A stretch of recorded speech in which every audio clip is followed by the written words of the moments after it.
Magandang gabi sa inyong lahat. Narito po ang ating update sa magiging lagay ng panahon. Shearline pa rin po ang nakakapekto sa ating lagay ng panahon at magdudulot po ito ngayong gabi ng mga pag-ulan sa may bahagi ng Apayao, Cagayan at Kalinga. Samantala, ang Amihan ay nagdudulot din ng mga pag-ulan sa may Batanes, pero dito sa Manila at sa alin pang bahagi ng bansa ay makakaranas po ng fair weather condition.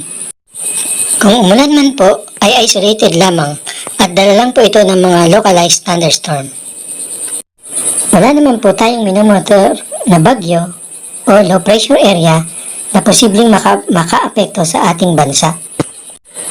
At para naman po sa magiging lagay ng ating panahon bukas, at dahil na rin po sa Amihan, ang bahagi po ng Batanes ay makakaranas ng makulimlim na panahon na may kalat-kalat na pag-ulan.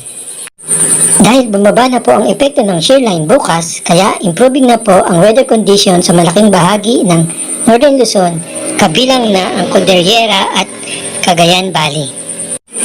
At dahil wala tayong nakikita na mga pag-ulan bukas, dito sa may Northern Luzon, Central Luzon, kahit dito sa Metro Manila at sa may Southern Luzon area, ay maaliwalas na panahon ang inaasahan natin bukas.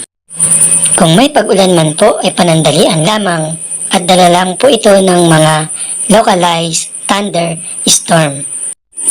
Ngunit posible pa rin po ang pag-ulan pagsapit ng gabi.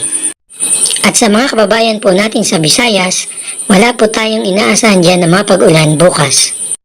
Kaya't magpapatuloy po ang mga naranasan nyo dyan na maaliwalas na panahon, lalo na sa umaga at tanghali. Ngunit sa hapon at gabi ay makakaranas na ng mga pulupulong pag-ulan, dulot yan ng mga localized thunderstorm. Ang araw ay lumubog kaninang 5:26 ng hapon at sisikat bukas ng mga 6:06 ng umaga. Bye-bye, thanks for watching and see you on my next weather update.